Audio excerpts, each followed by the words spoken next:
ముందు జాగ్రత్తలు పాటిద్దాం, కరోనా వైరస్ ను అరికడదాం. జ్వరం, దగ్గు, శ్వాస తీసుకోవటంలో ఇబ్బంది, ఇవి కరోనా వైరస్ లక్షణాలు. వెంటనే డాక్టర్ ని సంప్రదించండి. Issued in public interest by Sri Hope Hospitals. 24 గంటల అత్యవసర సూపర్ స్పెషాలిటీ వైద్య సౌకర్యం కలదు. ఎస్ఆర్ గర్ల్స్ కాలేజ్ సందులో, కాకాజీ కాలనీ, హనుమకొండ. రాజకీయ జీవితంలో ఎన్నడూ కూడా ప్రజలకు దూరంగా ఈనాడు కూడా లేదు. కానీ ప్రపంచవ్యాప్తంగా కురిపేసినటువంటి కరోనా కారణంగా 21 రోజుల పాటు నేను కరోనా వైరస్ కారణంగా హోమ్ క్వారంటైన్లో ఉండటం జరిగింది. ఉన్నప్పటికీ కూడా ఫోన్ ద్వారా అనేక మంది ప్రజల సమస్యల పరిష్కారం కోసం కానీ కార్యకర్తల సమాచారం కానీ అధికారులతో కూడా ఫోన్ ద్వారా ఎప్పటికప్పుడు సమీక్షిస్తున్నాయి. నాలాగా కరోనాతో బాధపడినటువంటి పేషెంట్స్ కూడా అనేక మందిని ఫోన్ ద్వారా మనోధైర్యం కల్పిస్తూ వారికి ఆరోగ్యపరంగా వైద్య సేవలు అందించే విధంగా డాక్టర్లతో కూడా మాట్లాడుతున్న విషయాన్ని మీ దృష్టికి తీసుకురావాలి. గత శుక్రవారం నుంచి అనేక అభివృద్ధి కార్యక్రమాలతో పాటు సంక్షేమ ఫలాలు అందుకున్నటువంటి లబ్ధిదారులకు ఇస్తున్నటువంటి సందర్భంలో కాజీపేటకు ఆనుకొని ఉన్నటువంటి గూడగుట్ట ప్రాంతంలో ఉన్నటువంటి ప్రజలు 36వ డివిజన్ ప్రాంతంలో ఉన్నటువంటి ఈ ప్రాంతం ఇక్కడ రైల్వే అభివృద్ధి పనులు చేస్తున్నటువంటి సందర్భంలో గూడగుట్ట నుంచి కాజీపేటకు వచ్చే మార్గంలో ఆ రహదారిని మూస్తున్నటువంటి పరిస్థితులను గమనించి ఆందోళన చెంది స్థానికంగా ఉన్నటువంటి ప్రజలందరూ కూడా కొంత ఆందోళన చెంది మరి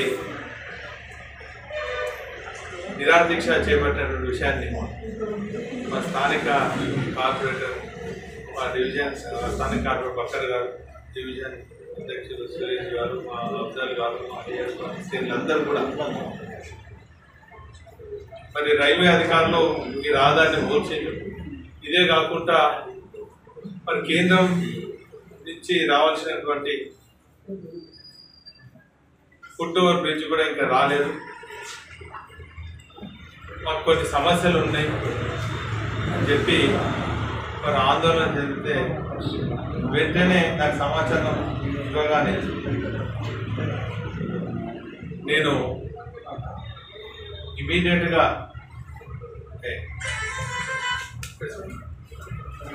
వెంటనే ఈరోజు ఉదయం రావడం జరిగింది. ఆందోళన చెందుతున్న ప్రజలందరికీ కూడా వారు కోరుకున్న విధంగా రైల్వే అధికారులను అక్కడికి సందర్శించి నాతో పాటు రైల్వే అధికారులను తీసుకురావడం జరిగింది. శ్రీనివాస్ గారు, హరియారచారి, స్వామినాథన్ వాళ్ళందరూ కూడా తీసుకొచ్చి ఆ రహదారిని మూయకుండా గతంలో గూడగుట్ట ప్రాంత ప్రజలందరూ కూడా కాల్పెట్టి మార్గం పోతారు ఆ తీరుగా దారిని పునరుద్ధరించడం జరిగిందని సందర్భంగా వాస్తవంగా గతంలో ఉన్నటువంటి కాంగ్రెస్ ప్రభుత్వం కానీ గతంలో ఉన్నటువంటి కేంద్రంలో ఉన్నటువంటి బీజేపీ ప్రభుత్వాలు కానీ ఇప్పుడు ఉన్నటువంటి బీజేపీ ప్రభుత్వం కాజ్పేట్ జంక్షన్ను నిర్వీర్యం చేసే ప్రక్రియ లేదు.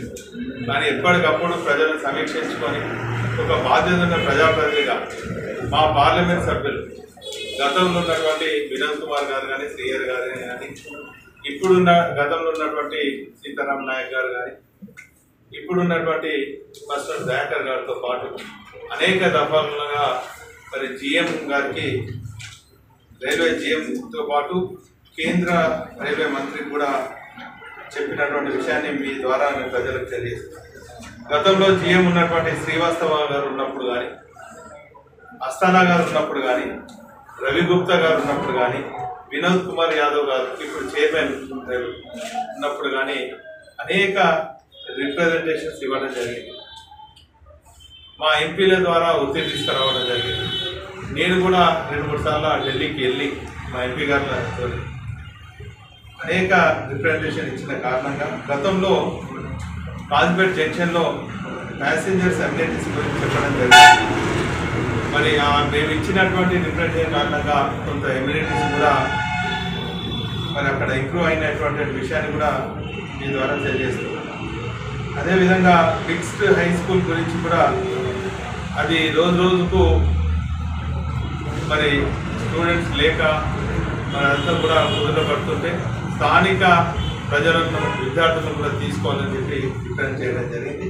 ఇదే కాకుండా రైల్వేలో ఒక రిఫరల్ హాస్పిటల్ కావాలని కూడా చెప్పాం. మరి ఆ తీరుగా రైల్వే రిఫరల్ హాస్పిటల్ కూడా మొన్న మంజూరై అది తీసుకురావడం, అది అక్కడ రైల్వే ఉద్యోగస్తులు కానీ రిటైర్డ్ ఉన్నటువంటి వాళ్ళందరూ కూడా ఉపయోగపడుతున్నటువంటి విషయాన్ని మీ అందరూ కూడా తెలియజేస్తున్నారు. అదేవిధంగా రైల్వే కాజ్పేట్ జంక్షన్ చుట్టుపక్కల ప్రాంతంలో కూడా పరిశుభ్రంగా ఉండాలి, శానిటేషన్ వ్యవస్థ మంచి పరిశుభ్రంగా చేయాలని చెప్పి కోరినప్పుడు దాన్ని కూడా అవుట్సోర్సింగ్ ద్వారా కొంత మంజూరైనటువంటి విషయాన్ని మీకు తెలియజేస్తాను. కూడా తెలుసు కాజ్పేట్ రైల్వే స్టేడియంలో అనేక క్రీడా కార్యక్రమాలు అయ్యాయి. ముఖ్యంగా ఫుట్బాల్ మ్యాచెస్ ఒకానొక సందర్భంలో స్టేట్ నేషనల్ లెవెల్స్ కూడా ఇక్కడ ఆడినటువంటి ఫుట్బాల్ క్రీడాకారులు కానీ ఇక్కడ ఉన్న కాజ్పేట్ ప్రాంతంలో ఉన్న క్రీడాకారులకు ఒక యాక్టివిటీ జోన్గా ఉండేది. కానీ కాలక్రమేణా రైల్వే అధికారుల నిర్లక్ష్య కారణంగా, కేంద్ర ప్రభుత్వం నిర్లక్ష్య కారణంగా, నిధులు లేని కారణంగా అది ఒక భయంకరమైనటువంటి అసాంఘిక కార్యక్రమాలకు రాత్రి వేళల్లో ఒక నిలయంగా మారినటువంటి సందర్భంలో స్థానిక పోలీసులకు కానీ మా యువకులకు కూడా చెప్పి దాని అంతా కూడా ఆ తీరుగా కాకుండా మరి ఈరోజు ఖచ్చితంగా ఇక్కడ కాజ్పేట్ ప్రాంతంలో ఈ నగరంలో క్రీడాకారులు ఉన్నారు, దాన్ని అభివృద్ధి చేయాలంటే కూడా ఇప్పుడు దానికి మంజూరై అతి త్వరలో స్టేడియం కూడా ఇంప్రూవ్మెంట్ అయ్యి మరి బ్రహ్మాండంగా మరోసారి క్రీడలకు నిలయంగా తయారు చేసే విధంగా కాజ్పేట్ను అభివృద్ధి చేస్తున్న విషయాన్ని మీ దృష్టికి తీసుకొస్తున్నాను. అదేవిధంగా మేము అడిషనల్ ప్లాట్ఫామ్స్ కావాలి. ఇది నార్త్ సౌత్ కూడా ఒక సెంటర్ పాయింట్. మరి దీన్ని సెంటర్ పాయింట్గా చేసుకొని అనేక కార్యక్రమాలు చేయాలి, రైల్వే యాక్టివిటీలు చేయాలన్నప్పుడు కూడా మరి జీఎం గారితో ఒత్తిడి చేసిన విధంగా ఇప్పుడు ఒక రైల్వే ఒక యాక్టివిటీ జోన్గా ఏర్పడుతుంది. తద్వారా మీరు గమనించాలి, ఇక్కడ 3 నుంచి 400 మందికి అవుట్సోర్సింగ్ కానీ, ప్రైవేట్ కానీ, గవర్నమెంట్ కానీ 2-3 ఏళ్లలో సుమారు 300-400 మందికి ఉద్యోగ ఉపాధి అవకాశాలు కల్పించబోతున్నాం. మరి ఈ సందర్భంగా స్థానికులకే ఇచ్చేటట్టు, ఎందుకంటే మీరు రైల్వేలో చూసినట్టయితే చాలా మంది ఇతర రాష్ట్ర వాళ్ళు, మన రాష్ట్రం కూడా కాదు, మన జిల్లా కూడా కాదు, ఇతర రాష్ట్ర వాళ్ళు వస్తున్నారు. ఏ చిన్న ఉద్యోగం కానీ, అవుట్సోర్సింగ్ కానీ, పర్మనెంట్ కానీ, కాంట్రాక్ట్ కానీ, డైలీ వేజెస్ కానీ ఖచ్చితంగా స్థానికులకు ఇవ్వాలని చెప్పి డిమాండ్ చేసినాం. మరి ఇప్పుడే రైల్వే అధికారులతో కూడా మాట్లాడితే 3 నుంచి 400 మందికి ప్రత్యక్షంగా పరోక్షంగా ఉపాధి కలగకపోతుంది.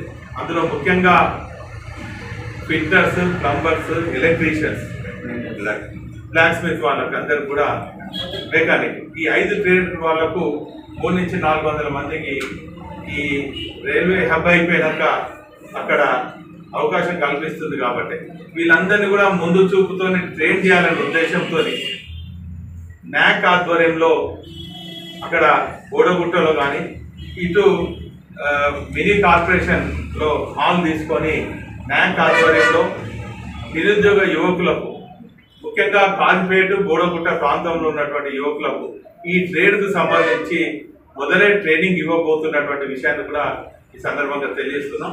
ఈ ట్రైనింగ్ పీరియడ్ కూడా న్యాక్ ఆధ్వర్యంలో 100 రోజులు ఉంటుంది. ఆ 100 రోజులు కూడా స్టైఫండ్ ఇచ్చి రాష్ట్ర ప్రభుత్వం ఆధ్వర్యంలో స్టైఫండ్ ఇచ్చి ట్రైనింగ్ ఇప్పించి వీళ్ళందరికీ కూడా ఉద్యోగ ఉపాధి అవకాశం కల్పించబోతున్నాం కూడా సందర్భంగా తెలియజేస్తున్నాం. అదేవిధంగా ఇదంతా కూడా చూసినట్టయితే ఒకప్పుడు కాజుపేట క్వార్టర్స్తోని వచ్చే ప్యాసింజర్స్తోని ఉద్యోగస్తులతోని కలకల ఆడుతున్నటువంటి కాజుపేట వెలువెలబోతుంది. దాన్ని పునరుద్ధరించాలని చెప్పి మళ్ళా తిరిగి పూర్వవైభవం రావాలని చెప్పి కాజుపేటను డివిజన్ స్థాయిగా చేయాలంటున్నాం. ఖచ్చితంగా కాజుపేట కాదు, ఈ నగర ప్రజలు ఈ జిల్లా ప్రజల ఆకాంక్ష అయినటువంటి డివిజన్ స్థాయికి తీసుకొచ్చే వరకు కూడా మరోసారి పోరాడతామని కూడా మరి ఈ సందర్భంగా తెలియజేస్తున్నాం. మరి ఈ సందర్భంగా ఈ ఖాళీ స్థలాలన్నింటినీ కూడా బూత్ బంగ్లాలాగా కల్పించే విధంగా రాత్రి వేళ అయిందంటే మహిళలు ఇక్కడికి వచ్చేదానికి భయానికి గురవుతున్నారు. అసంఘటిత కార్యక్రమాలకు నిరాశగా పోతుంది. దీన్ని అన్నింటినీ కూడా పునరుద్ధరించి మరి ఖచ్చితంగా ఒక మంచి కాంప్లెక్స్ నిర్మాణం చేయటము, ఒక వ్యాపార స్థలాలుగా ఏర్పాటు చేయాలని చెప్పి మేము సీఎంలో మరి మొన్న నేను పార్లమెంట్ సభ్యులు ప్రస్తుతం దయాకర్ గారు, రాజ్యసభ సభ్యులు మరి మన ప్రకాష్ గారు మరి పీయూష్ గోయల్ గారిని కలవడం జరిగింది 3-4 నెలల క్రితము కరోనా రాకన్నా ముందు. మరి ఇక్కడ ఉన్నటువంటి స్థలాలలో రైల్వే డెవలప్మెంట్ ల్యాండ్ అథారిటీ ఏర్పాటు చేసినామని వాళ్ళు చెప్పారు. మరి వాళ్ళు టేకప్ చేసి ఇక్కడ బ్రహ్మాండమైనటువంటి, ఎందుకంటే ఇది ఒక కాజుపేట ఈ నగరానికి ముఖద్వారం కాబట్టి అతి త్వరలో ఇక్కడ వ్యాగన్ మ్యానుఫ్యాక్చరింగ్ యూనిట్ కానీ పిఓఎస్ సెంటర్ కానీ ఇవన్నీ కూడా అవుతున్నాయి. కాబట్టి ఒక పెద్ద activity zone, industrial zone, employment zone అవుతుంది. కాబట్టి కాజుపేట అభివృద్ధి అవుతుంది. కాబట్టి ఈ ఖాళీ స్థలాల్లో ఉన్నటువంటి రైల్వే స్థలాలు కూడా కమర్షియల్ కాంప్లెక్స్ అయ్యి ప్రజలకు వ్యాపారులకు ఉపయోగపడే విధంగా చేయాలని చెప్పి చేయడం జరిగింది. వాళ్ళు సానుకూలంగా స్పందించారు. ఇదే కాకుండా చాలా ఏళ్ల నుంచి ఇక్కడ చిరు వ్యాపారులందరూ కూడా పొట్టపోటీ కోసం ఉన్నతమైనటువంటి చదువు కూడా ఉద్యోగాలు రాక చిరు వ్యాపారాలుగా మరి ఉన్నటువంటి వాళ్ళందరూ కూడా ఇటు ట్రాఫిక్ అధికారులు, రైల్వే అధికారులు, మున్సిపల్ అధికారులతోని అనేక ఇబ్బందులు పడుతున్నారు. వానకు తడుస్తున్నారు, ఎండకు ఎండుతున్నారు, చలికి వణుకుతున్నారు. వీళ్ళందరికీ కూడా అండగా ఉండే విధంగా ఒక నీడ వచ్చే విధంగా రైల్వే అధికారులకు కూడా మరి ప్రాంతంలో మరి అక్కడ వెండింగ్ జోన్స్ కూడా ఏర్పాటు చేయాలన్నారు. ఈ రైల్వే ల్యాండ్ డెవలప్మెంట్ అథారిటీ ఆధ్వర్యంలో వారికి అతి త్వరలో, అంటే అది ఈ కరోనా ఉన్నటువంటి పరిస్థితుల్లో కొంత ఆలస్యం అవుతుంది. ఏదేమైనప్పటికీ కూడా 1 సంవత్సరం వ్యవధిలో దీన్ని మా పార్లమెంట్ సభ్యులు వెంటబడి కేంద్రం మీద ఒత్తిడి తీసుకొచ్చి ఇక్కడ ఈ కాజుపేటను అన్ని రకాలుగా అభివృద్ధి చేసి ఇటు కమర్షియల్ కాంప్లెక్స్లు అనుకోండి, లేక చిరు వ్యాపారాలకు అనుకోండి, ఇటు క్రీడా మైదానం అనుకోండి, రైల్వే వాళ్ళకు మరి పిల్లలకు రిక్రియేషన్ క్లబ్లు అనుకోండి, ఈ తీరుగా బ్రహ్మాండమైనటువంటి స్థలాల్లో ఏర్పాటు చేస్తామని కూడా ఈ సందర్భంగా తెలియజేస్తున్నాం. అదేవిధంగా మా పోరాట ఫలితమే ఈరోజు పిట్ లైన్ రావడం జరిగింది. మరి ఇక అడిషనల్ ప్లాట్ఫామ్స్ కూడా మా పోరాటం ద్వారానే ఇప్పుడు అక్కడ అవుతుంది. ఈ అడిషనల్ ప్లాట్ఫామ్స్ ద్వారానే ఇది ఒక రైల్వే హబ్గా ఏర్పడి 3 నుంచి 500 మందికి ఎంప్లాయ్మెంట్ కూడా చేయబోతున్నటువంటి విషయాన్ని మీ అందరికీ కూడా గుర్తు చేస్తున్నాం.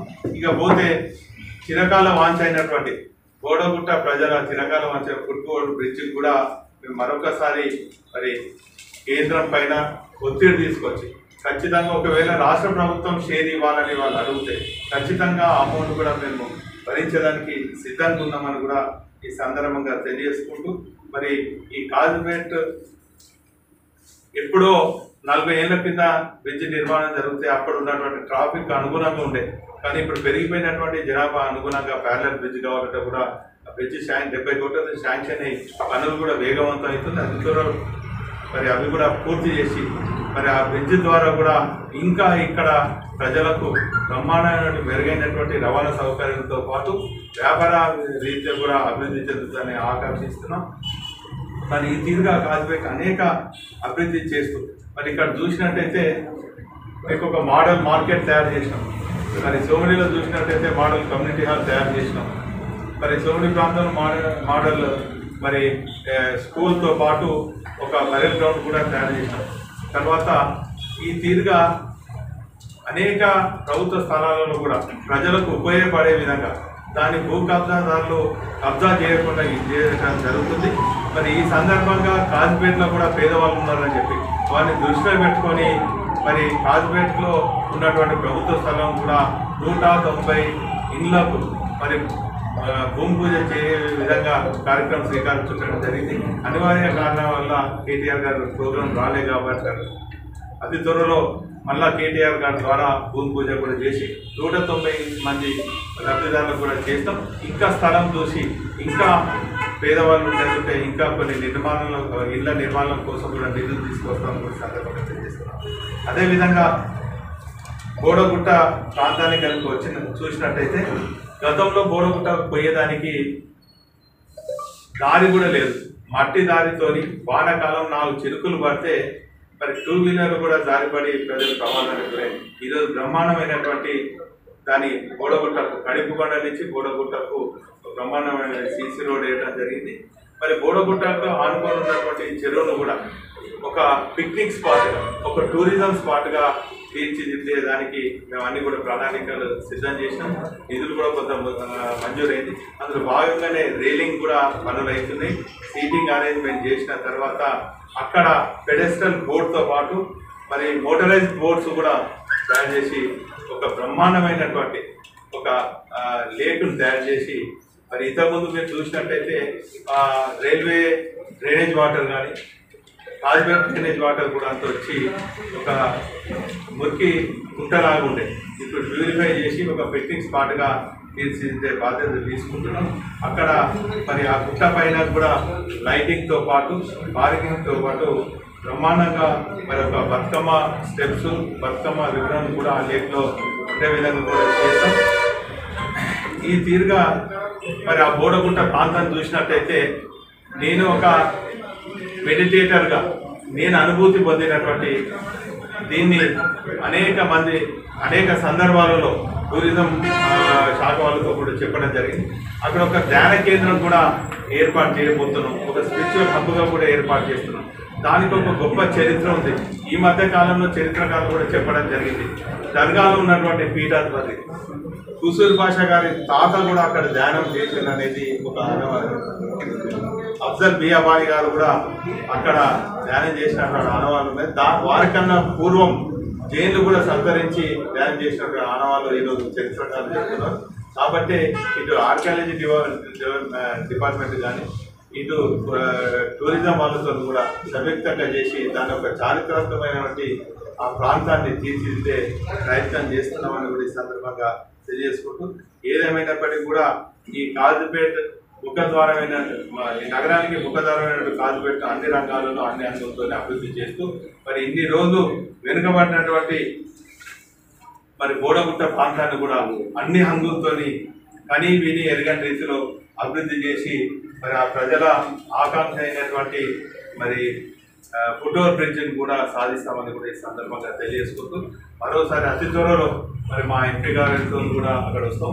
ఇప్పుడు ప్రజలందరూ కూడా మాకు ఒక ట్రాన్స్ఫార్మర్ లో వోల్టేజ్ ఉంది ట్రాన్స్ఫార్మర్ కావాలంటే ఇమీడియట్గా చెప్పి ఈరోజు సాయంత్రమే ఆ స్థలం కూడా అంబేద్కర్ స్టాచ్యూ దగ్గర ఖాళీ స్థలం ఉంది. అక్కడ ట్రాన్స్ఫార్మర్ కూడా నిర్మాణం చేపట్టబోతున్నామని ఈ సందర్భంగా తెలియజేసుకుంటూ ఏ ప్రాంతమైనా కూడా ఏ సమస్యనైనా కూడా మా దృష్టికి తీసుకొస్తే ఖచ్చితంగా ఒక బాధ్యత ప్రజాప్రతినిధిగా ఈ ప్రాంత బిడ్డగా మరి ఖచ్చితంగా ఈ ప్రాంతాన్ని అభివృద్ధి చేస్తూ మరి ఈ ఉమ్మడి వరంగల్ జిల్లాలో అతి వేగంగా విస్తరిస్తున్నటువంటి నగరం పట్టణం కాలనీలు ఏదైనా ఉన్నాయంటే ఈ నిజవర్గంలో ఉన్నటువంటి అనేక కాలనీలు. కాబట్టి అభివృద్ధి అనేది నిరంతరం జరిగే ప్రక్రియ.